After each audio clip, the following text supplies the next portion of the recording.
नमस्कार दोस्तों, आप सभी का दिल से स्वागत है। कभी आपने सोचा है कि जब एक पुरुष स्त्री को फूल, तारीफें और हर पल का ध्यान देता है तो वह धीरे धीरे उसकी उपेक्षा क्यों करने लगती है? लेकिन जब वही पुरुष उसे अनदेखा करता है, अपने में मग्न रहता है, तब वह स्त्री उसी की ओर क्यों खींचने लगती है? क्या यह कोई मनोवैज्ञानिक खेल है या फिर कोई गहरी ऊर्जा का रहस्य? आज हम इसी सवाल के सबसे अनदेखे, अनसुने और असली जवाब तक पहुंचेंगे, वह भी कोशों की गहराई से प्रेरित, लेकिन पूरी तरह नए और अनकहे तरीके से। सच तो यह है कि स्त्री को समझने की सबसे बड़ी भूल पुरुष यही करता है कि वह उसे लॉजिक से समझना चाहता है, लेकिन स्त्री एक भावना है, एक बहती नदी जो अपने प्रवाह से पहचानती है कि सामने खड़ा पुरुष उसे समझेगा या सिर्फ उसे पाना चाहता है। जब कोई पुरुष स्त्री की हर बात पर तुरंत प्रतिक्रिया देता है, हर संदेश का फौरन जवाब देता है, हर बार उसकी हाँ में हाँ मिलाता है, तो स्त्री के भीतर एक सहज प्रतिक्रिया होती है, यह आदमी मेरी ऊर्जा का पीछा कर रहा है, यह मुझे समझने की बजाय मुझे पाना चाहता है। लेकिन जब एक पुरुष अपने काम में रमा हुआ हो, स्वयं में स्थिर हो और स्त्री की हर बात पर प्रतिक्रिया देने के बजाय मौन में रहे, तो स्त्री भीतर से कांप उठती है। उसे लगता है इस पुरुष के पास कुछ ऐसा है जो मुझसे भी बड़ा है।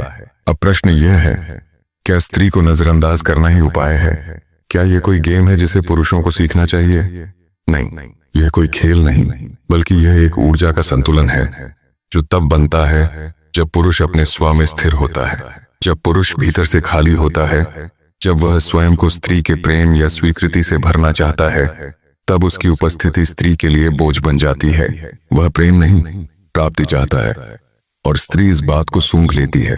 लेकिन जब पुरुष पूर्ण होता है, जब उसका केंद्र स्वयं में स्थित होता है, तब वह स्त्री की ऊर्जा के लिए एक चुंबक बन जाता है। नजरअंदाज करने का अर्थ यह नहीं कि आप उसे नीचा दिखाएं या उसकी अवहेलना करें।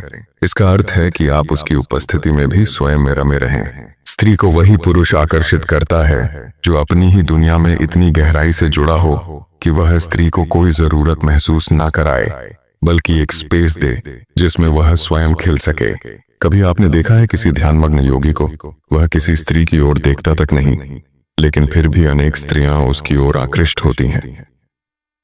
क्यों? क्योंकि उसकी ऊर्जा भीतर को बह रही होती है, वह स्वयं में पूरित होता है। स्त्रियां ऐसे पुरुषों की ओर आकर्षित होती हैं जिनकी ऊर्जा उनकी अपनी आत्मा से जुड़ी होती है। अब अगर आप ये सोच रहे हैं कि क्या मैं ध्यानमग्न योगी बन जाऊं, तो जवाब है नहीं, लेकिन आपको अपने भीतर उतरना होगा। आपको अपनी ऊर्जा को स्त्री की ओर भागने से रोकना होगा और पहले उस ऊर्जा को अपने भीतर स्थिर करना होगा। स्त्री के लिए सबसे बड़ा आकर्षण है स्थिरता। एक ऐसा पुरुष जो भले ही उसकी तरफ देखे ना, लेकिन जिसकी उपस्थिति में वह स्वयं को और गहराई से अनुभव कर सके। जब आप उसे नजरअंदाज करते हैं, लेकिन सम्मान के साथ, मौन के साथ, स्थिरता के साथ, तब वह आपकी ओर खींचती है, क्योंकि उसे वहां कुछ ऐसा महसूस होता है जो उसे कहीं और नहीं मिला। यहाँ नजरअंदाज करना एक रणनीति नहीं, बल्कि एक स्थिति है, एक अंतर यात्रा जो आपको आपके भीतर स्थिर करती है।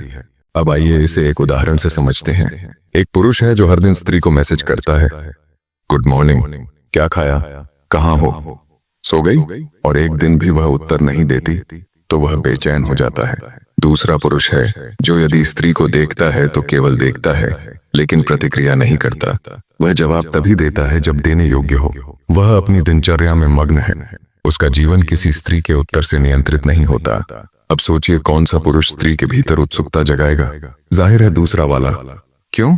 क्योंकि स्त्री को प्रेम चाहिए, लेकिन ऐसा प्रेम जो उसकी स्वतंत्रता को न छेड़े, ऐसा प्रेम जो उसमें बहाव दे पर अधिकार न करे, ऐसा पुरुष जो उसकी गहराई को समझे, न कि केवल उसके शरीर को। इसलिए जब आप अगली बार किसी स्त्री की ओर आकर्षित हो तो भागिए मत, रुकिए, अपने भीतर जाइए, सोचिए आप क्या ढूंढ रहे हैं, प्रेम या केवल संतुष्टि? क्या आप उसे समझना चाहते हैं या केवल उसे पाना? यदि आप उसकी आत्मा को स्पर्श करना चाहते हैं तो शब्दों की आवश्यकता नहीं, मौन ही पर्याप्त है।